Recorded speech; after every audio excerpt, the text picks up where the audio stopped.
Alors, il faut savoir une chose. Dans un système capitaliste, donc notre système, ce ne sont pas les faits qui vont dominer, mais ceux qui contrôlent la manière de les raconter. Ce que vous devez comprendre, c'est que dans un système capitaliste, l'expression est plus qu'un droit, c'est un capital. Quand on dit que l'expression n'est plus un droit, ou n'est pas seulement un droit, mais un capital, c'est que notre expression, c'est de l'argent. On peut économiser de l'argent par la manière dont on parle. On peut soit voler de l'argent par la manière dont on parle. On peut aussi se faire de l'argent par la manière dont on parle. Tout dépend de votre maîtrise. Without realizing that the real content of any kind of revolutionary thrust lies in the principles and the goals that you're striving for, not in the way you reach them. L'impérialisme est partout. Et à travers sa culture qu'il répand, à travers ses fausses informations, il nous amène à penser comme lui. Coucou!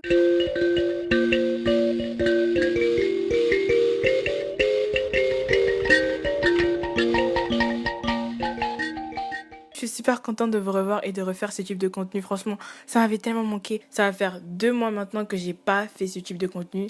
La raison étant que je ne pouvais pas, tout simplement parce qu'en fait c'est des contenus qui me prennent beaucoup de temps à réaliser, parce qu'en fait c'est des sujets que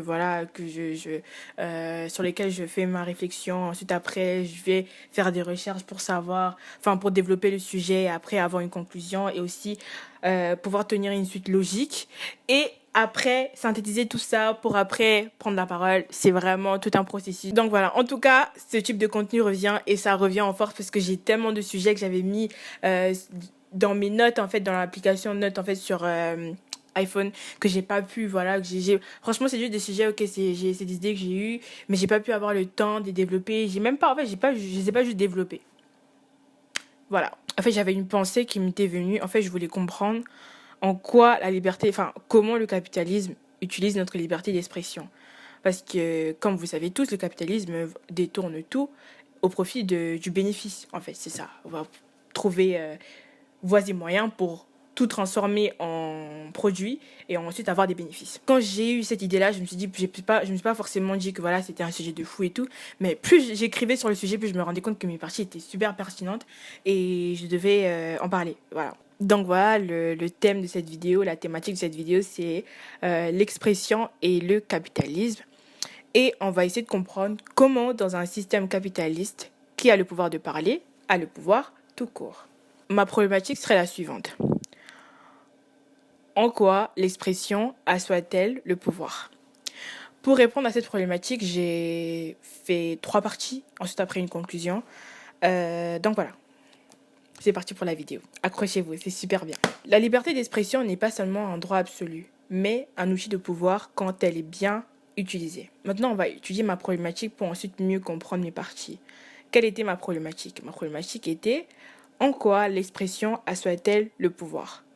On va d'abord étudier on va d'abord essayer de comprendre qu'est-ce que c'est l'expression, qu'est-ce que c'est le pouvoir pour ensuite comprendre mon développement. Qu'est-ce que l'expression ? L'expression vient du verbe d'action qui est s'exprimer.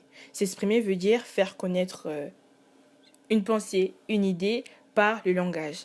Mais je trouve que c'est une définition très restreinte parce qu'en fait, c'est pas tout le monde qui parle. Et donc, pour essayer d'être un peu plus inclusive, je vais dire que l'expression, c'est faire connaître son savoir, une idée, une pensée par la communication. Communication qui englobe la gestuelle, qui englobe tout en fait. Tout ce qui fait que nous, entre êtres humains, nous communiquons et que nous arrivons à se comprendre. Donc voilà, pas forcément le langage, parce que dans le mot langage, il y a langue et c'est pas tout le monde qui parle. Maintenant qu'on a compris l'expression, on va du coup définir le pouvoir. Qu'est-ce que c'est que le pouvoir ? Alors, il y a 2 sens au mot pouvoir qui sont le sens politique et le sens social du mot pouvoir. On va d'abord commencer par le sens qui nous intéresse le moins, c'est le sens politique, le sens très structurel, le sens officiel. La définition du mot pouvoir dans son sens politique serait le pouvoir désigne l'autorité qu'un groupe ou une personne détient sur la société, entre autres la capacité à la diriger. Donc voilà, c'est vraiment très, comment est-ce que je peux dire, c'est très administratif en fait. Et comme vous savez, il y a 3 types de pouvoir, le pouvoir exécutif, législatif et judiciaire. Bon, j'oublie toujours le dernier, mais oui, voilà, c'est les 3 types de pouvoir qu'il y a. La définition qui nous intéresserait aujourd'hui serait la définition sociale du mot pouvoir.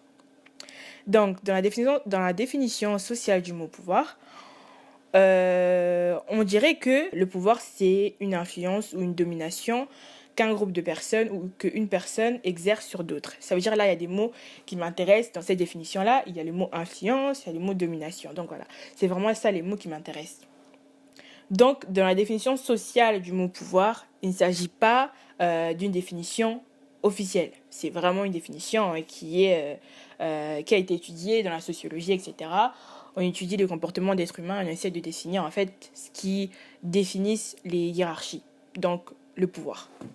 Dans la définition sociale du mot pouvoir, on distingue 3 types de pouvoir. Il y a le pouvoir économique, le pouvoir médiatique et le pouvoir culturel. Le pouvoir économique qui est du coup les entreprises, les banques, les riches. Le pouvoir médiatique qui est l'influence des médias que les médias ont sur nous. Et ensuite, le pouvoir culturel, donc les artistes, les intellectuels et bien sûr les réseaux sociaux. Ah oui, je ne vous ai pas présenté. Eh bien, il faut savoir que, comme dans toutes mes vidéos, j'écris tous mes résumés dans mon cahier. Et ça veut dire que quand je vais regarder en bas, je regarde juste mon cahier en fait, parce que c'est mes notes. Ça me permet de ne pas perdre mon fil narratif. Et en fait, voilà, comme ça, après, je me perds pas dans mes mots, parce qu'en fait, tout ce que j'écris était assez pertinent. Et j'ai pas envie de me perdre, j'ai pas envie que vous manquiez une seule miette de ce que j'ai écrit en fait. C'est pour ça que je regarde pour me dire que voilà, est-ce que je dis bien les choses, etc. Maintenant, on va rentrer dans le vif du sujet pour essayer de répondre à ma problématique. Alors, il faut savoir une chose. Dans un système capitaliste, donc notre système, ce ne sont pas les faits qui vont dominer, mais ceux qui contrôlent la manière de les raconter. Du coup, pour développer tout ça, j'ai scindé mes parties en 3 parties. La partie 1 serait l'expression comme un outil de légitimation du pouvoir. Donc du coup, le premier point serait contrôler les mots, c'est orienter la pensée. Alors, pour mieux vous faire comprendre ce que je veux dire par là, je vais vous lister plusieurs phrases que j'ai énumérées. En fait, c'est des phrases qui ont un sens, mais oralement sont habillées d'une autre façon. Le premier exemple serait, au lieu de dire violence policière, les gens disent maintenir l'ordre. Quand il y a un génocide, on ne va pas dire génocide, on va dire conflit d'intérêts. Quand il y a un accident ou quand un fait tourne à la tragédie et que des innocents meurent, on ne dit pas que des innocents sont morts, on dit dommages collatéraux. Quand un immigrant quitte son pays pour aller en Occident, restant dans l'optique où un immigrant rentre dans un territoire illégalement, dépendant de la manière dont il se comporte, il est soit un exilé ou soit un immigrant illégal. On va dire immigrant illégal au lieu de exilé, alors que les deux veulent dire la même chose. Mais dépendant de l'émotion qu'on veut avoir du public, on va nuancer nos paroles ou bien ajuster, dépendant de ce que l'on veut faire ressentir aux gens. On va mettre l'accent sur la découverte de Christophe Colomb plutôt que sur la conquête qu'il a exercée sur ce territoire-là, qu'aujourd'hui on appelle l'Amérique. Et cela veut dire, dépendant de notre tournure de phrase, dépendant de ce que l'on veut faire ressentir au public, on va l'ajuster de manière à ce que soit l'histoire ou le fait soit glorifié ou soit oublié. Et ça, c'est une réflexion très pertinente quand on examine par exemple comment les présidents annoncent en fait les réformes. On va donner l'exemple de Macron qui est du coup le président de la France. Quand il part de la retraite, il va employer les terminologies suivantes. Soit il va dire sacrifice nécessaire, ou soit il va dire grand défi national. En tout cas, tout ça c'est fait pour rendre une dimension noble à ces décisions qui sont malheureusement impopulaires. Dans le sens où il va nous inclure, oralement comme ça, quand il va parler, quand il va s'exprimer, il va nous inclure dans sa démarche. Mais dans les faits, on voit bien que ces réformes sont des réformes qui sont impopulaires parce qu'il veut nous faire comprendre que ce qu'il essaie de faire, c'est un acte héroïque pour sauver tout le pays, alors que c'est qui subit les affres? C'est nous, le peuple. Dépendant de ce que la personne voudra vous faire ressentir, la personne va s'articuler ou va se prononcer de sorte qu'à ce qu'elle ait l'avantage et elle puisse déceler tout ce qu'elle veut prendre de vous, en fait. Il suffit de regarder le regard que l'Occident porte envers l'Afrique. On dit pays en voie de développement. Ce que l'on ne va pas dire, c'est pays appauvris par l'exploitation. On va utiliser le mot pauvre plutôt que le mot exploité. Vous voyez ou pas? En fait, c'est tellement complexe ce que j'essaie de dire que j'ai vraiment pas envie de vous perdre ma pensée. Genre, j'ai pas envie de vous laisser là-bas alors que moi je suis déjà là-bas. Genre, j'ai vraiment envie qu'on y va ensemble, etc. Je vais faire de mon mieux en tout cas pour être la plus explicite que possible. Ou encore, alors quand on parle des mains d'œuvre, on va plutôt dire main d'œuvre peu qualifiée plutôt que travailleurs essentiels mais sous-payés. Vous voyez?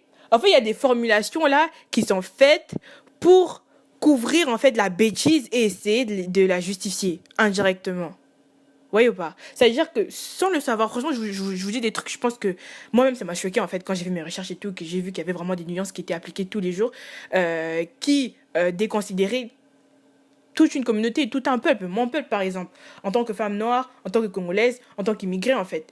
Et je me dis, enfin, ma communauté, oui, mon peuple du coup. Enfin, et je me dis qu'en fait, il y a des formulations qui sont appliquées tous les jours pour essayer de justifier le mal-être et le malheur.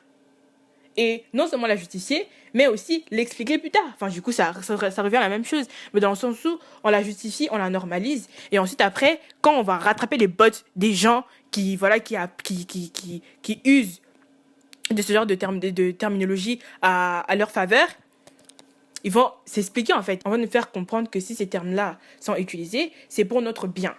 C'est pour nous valoriser. Alors que non. S'ils voulaient vraiment nous valoriser, ils nous auraient donné du travail. Ils auraient réglé les problèmes que rencontrent les immigrés ici, en France par exemple, et ils auraient arrêté l'exploitation. Non. Ils veulent justifier le mal-être, ils veulent justifier l'exploitation, ils veulent justifier le fait que des personnes essentielles à l'économie sont sous-payées, juste en reformulant en fait le propos. C'est juste ça.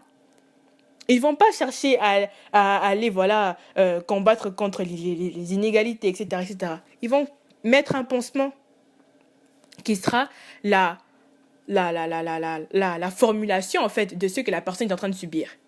Donc ce ne sont pas les réalités qui façonnent notre pensée, en tout cas pour les personnes qui n'ont pas un regard critique envers la société. Ce n'est pas la réalité qui façonne ce que vous pensez, mais c'est comment on vous explique cette réalité-là pour que vous l'adoptez et que vous l'appropriez.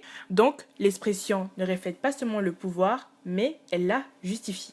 Ça, c'était du coup ma partie 1. Je vous ai expliqué en gros comment les médias, en gros les gens de pouvoir usent de l'expression à leur faveur.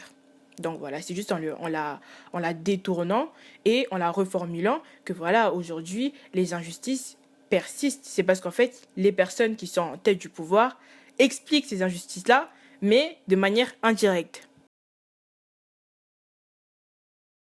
Dans la partie 2, j'ai écrit le capitalisme traduit l'expression en marchandise. Et ça, c'était super pertinent. Je vais vous expliquer pourquoi j'ai écrit ça. Il y a les 3 faits les plus importants que j'ai notés. Donc, on a la culture du vide, on a l'algorithme et la visibilité. Il y a maintenant ce qu'on appelle la culture du vide. Et ça, c'est super pertinent parce que je vois de plus en plus de personnes en parler et c'est super important de comprendre ce fait-là. Parce que si vous comprenez la culture du vide, je vous jure que vous ouvrez une porte à quelque chose de grand. Quand on comprend en fait comment fonctionne la culture du vide, donc le fait que l'algorithme va choisir quelle vidéo il va décider de promouvoir et quelle vidéo il va jeter aux oubliettes. En fait, il y a une formulation plus classe en fait pour ça, mais bon, j'ai oublié. Donc la visibilité devient un bien économique. C'est important de se rendre compte de ça. Parce que qu'est-ce que je sous-entends par là? Je sous-entends que votre personne, l'image que vous envoyez, c'est de l'argent. Pourquoi? Parce que dans un système capitaliste, parler ne suffit pas, il faut être vu. Donc, pour comprendre ça, on va faire quelque chose. On va faire un tableau. Un tableau nous sommes l'algorithme, ok? On va faire un tableau, voilà, gauche-droite, de ceux qui, selon nous, devraient être récompensés et ceux qui ne devraient pas être récompensés. Quand on fait une vidéo et que cette vidéo-là, voilà, crée de l'engagement, a des partages, des commentaires, est-ce que l'algorithme va promouvoir la vidéo? Oui. Mais quand on crée une vidéo qui est pédagogique, qui voilà, a pour intérêt d'éduquer les gens, mais quand la vidéo est trop lente, quand c'est des vidéos de 2 heures, 4 heures, est-ce que l'algorithme va promouvoir la vidéo? Non. Dans un scénario, disons que je fais cette vidéo-là, et en plein milieu de la vidéo, j'enlève mon débardeur, on voit mes seins. Est-ce que vous pensez que l'algorithme va promouvoir la vidéo? Oui. Mais, puisque je fais pas ça, et je vais jamais faire ça, parce que... mon cher! Le type de vidéo que je fais, par exemple, ce genre de vidéo, est-ce que vous pensez que l'algorithme va promouvoir cette vidéo? Non. Parce que ça ne profite en rien au système, ce que je fais. Au contraire, parce qu'on sera tous des rebelles. Et moi, c'est ce que je veux. Je veux que tout le monde soit des rebelles, comme moi.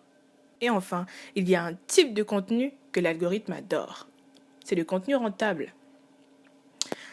Quand on fait du contenu pour faire des placements de produits, pour faire faire percer des marques, etc., etc. Moi-même, j'ai une marque de bijoux. D'ailleurs, ma nouvelle collection arrive bientôt, etc. Donc, je comprends le domaine de la publicité. Et d'ailleurs, j'en apprends tous les jours. Et j'essaie justement d'en apprendre le plus possible pour justement essayer de ne pas faire les mêmes erreurs que le capitalisme veut que je fasse. Ou même... En fait, le fait que moi, ma boutique, ça soit une boutique non seulement fait main, avoir une seule et même personne derrière les créations, que ce soit une femme, etc. Et aussi avoir une offre limitée, ce ne sont pas des critères capitalistes. Donc voilà, les capitalistes, c'est vraiment produire plus et à moindre coût. Voilà, produire, effacer tout ce qui est humain dans ce que l'on fait. Et voilà, toujours déguiser tout en esthétique, que tout soit dénué de toute profondeur. C'est ça en fait que le capitalisme veut promulguer. C'est juste l'esthétique et l'achat et l'argent. Mais quand il y a une profondeur, une pensée, des valeurs, des explications, on est de plus en plus détaché du capitalisme. C'est pour ça qu'il est super important pour moi de toujours avoir des portfolios qui expliquent ce bijou-là, comment il a été fait, ce qu'il veut dire quand il y a un sens, même quand il n'y a pas vraiment de sens. Par exemple, ça oui, ça s'appelle Médusa, il y a un sens derrière ça, mais esthétiquement parlant, comme ça, il n'y a pas de symbole, quoi. Donc voilà. Et ce collier aussi, c'est un set de 3. Oui, je fais mes petits placements de produits. Donc voilà, c'est un set de 3. Là, actuellement, j'ai que les 2 sur moi, mais sinon, c'est un set comme ça. C'est trop, trop beau. Regardez ma nouvelle collection. Dans tous les cas, quand vous verrez cette vidéo, ma nouvelle collection sera déjà disponible. Donc, allez faire un tour sur ma boutique ghettoflow.fr. Voilà, ça fait toujours plaisir. Je voudrais vous faire comprendre que le capitalisme ne vend pas seulement des produits. Le capitalisme veut aussi vendre les idées, les opinions, les luttes, les révoltes, et va rendre tout ça tendance. C'est ça les trends. Aujourd'hui, est-ce que vous pensez que la même rage de Free Palestine qu'il y avait il y a quelques mois, est-ce que vous pensez que maintenant c'est la même chose? Non. Est-ce que les gens sont tombés dans le piège? C'est ça le problème. Quand vous soutenez quelque chose sans pour autant comprendre en fait réellement ce qui se passe. Les gens il y a combien de personnes ont relayé le Free Palestine sans même comprendre exactement ce qui se passe dans ce pauvre pays? Tout le monde est rentré dans la traîne. C'est vraiment plus pour sauver les apparences, quoi. Et conserver sa popularité. Combien d'influenceurs, influenceuses ont parlé de Free Palestine, Free Congo? Une seule fois. Et c'est suffisant. Parce qu'en fait, on tombe dans le piège du capitalisme qui est la tendance. En fait, par souci de précision, je voudrais juste revenir sur ce que j'ai dit. C'est pas la manifestation en masse que je suis en train de critiquer. Ce que je suis en train d'essayer de dire, c'est que quand vous ne comprenez pas pourquoi vous luttez, c'est une tendance. Pour maintenir la lutte, il faut comprendre pourquoi vous luttez. Parce que sinon, vous serez juste en train de suivre la foule. Et quand la foule ne va plus parler, parce que ça arrivera, vous arrêterez de parler. C'est un fait individualiste qui, après, devient collectif. Et c'est pour ça qu'il est aussi difficile de renverser le système. Parce que les gens ne comprennent pas pourquoi ils se battent. Ça veut dire que le capitalisme va absorber tous ces discours-là, ces revendications, ces idées, ces pensées, ces opinions politiques, et va les transformer en révolution esthétique, vidée de tout leur sens politique. Par exemple, il y a un fait, dont j'ai envie de parler. Moi, je suis quelqu'un qui va dans les manifestations. Dès que je peux, je vais. Je documente pas ça beaucoup parce que c'est des moments assez sensibles pour moi. Mais Quand je peux, voilà, je repartage les photos, voilà, etc., pour voilà, essayer de motiver des gens qui, si ils ont l'occasion, d'aller protester, manifester, etc. Mais je vois qu'il y a des pièges, en fait. Le capitalisme, il est partout. Il y a des pièges dans lesquels tout le monde tombe. Parce que pourquoi en pleine manifestation, il y a des gens qui vendent des arachides? Pourquoi en pleine manifestation, il y a des gens qui vendent des drapeaux? Pourquoi en pleine manifestation, il y a des gens qui vendent des t-shirts? Pourquoi en pleine manifestation, il y a des gens qui viennent faire la promotion d'autres choses dans la manifestation? Ce sont là les pièges du capitalisme. De retirer toute profondeur politique à toute manifestation, à toute revendication. Alors encore une fois, ce que j'allais dire là, c'est pas que c'est mal que les gens en fait puissent vendre les drapeaux, etc. C'est de la symbolique, c'est pour en fait avoir des éléments tangibles qui soutiennent en fait nos propos. Il n'y a pas de souci. En fait, le problème c'est que il faut le faire en amont. Il faut les acheter en amont. Sur terrain, on reste concentré. Parce que c'est ça le piège du capitalisme. C'est tout rendre rentable. C'est trouver la rentabilité dans tout, même dans le malheur. Donc c'est aussi ça que je voulais dire. J'ai pas été assez clair, je trouve. Gardez la tête haute. Vous allez en marche, vous allez manifester et ne faites pas autre chose. Restons concentrés. Je sais que c'est pas facile, c'est la raison pour laquelle cette vidéo je vais prendre 2 heures à la tourner. Mais voilà, en tout cas, j'essaie. Écoutez, I'm trying, you guys. Et puis, je vais pas changer le monde à moi toute seule. Donc, voilà, essayons de faire équipe. Dans cette partie, en résumé, en fait, j'ai parlé du fait que comment, en fait, on adapte notre éloquence à notre objectif politique. Comment est-ce que le capitalisme use des affres, des revendications, des luttes réelles, les dénue de toute leur profondeur pour ensuite en tirer profit, en fait. Quand on comprend vraiment comment est-ce que le système fonctionne, c'est très déprimant parce qu'en fait, on se rend compte qu'il y a des pièges partout. Partie 3. L'expression comme ressource de pouvoir. Ce que vous devez comprendre, c'est que dans un système capitaliste, l'expression est plus qu'un droit, c'est un capital. C'est quoi un capital? Je vais vous l'expliquer. Un capital, c'est une ressource que l'on possède, que l'on peut changer, transformer pour en tirer des avantages, donc des bénéfices, donc des profits. Quand on dit que l'expression n'est plus un droit, ou n'est pas seulement un droit, mais un capital, c'est que notre expression, c'est de l'argent. On peut économiser de l'argent par la manière dont on parle. On peut soit voler de l'argent par la manière dont on parle. On peut aussi se faire de l'argent par la manière dont on parle. Tout dépend de votre maîtrise. Donc, on va revenir sur ce que j'ai dit tout à l'heure.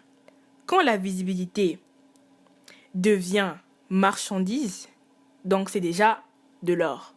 Mais quand en plus de ça, vous avez de l'argent, vous êtes déjà en haut. Mais si en plus de ça, vous rajoutez l'éloquence, vous êtes un élite. Donc, peu importe les faits, dans ce système capitaliste-là, la vérité recule face au discours rentable et stratégique. Donc, l'expression ne sert pas tout simplement à dire le monde. L'expression peut aussi le vendre, le façonner et le gouverner. Quand on dit que tout le monde a le droit de parler, ce que l'on oublie de dire, c'est que tout le monde n'a pas le droit d'être écouté. Parce que entre pouvoir parler et être écouté, il y a un monde. Et comprendre ce monde, c'est reprendre une part de sa liberté. Voilà, you guys, la vidéo elle est finie. Prochaine vidéo probablement demain. Et je vous invite à aller faire un tour de mon site. Voilà, j'ai plein de jolies créations, donc allez visiter mon site, etc., etc.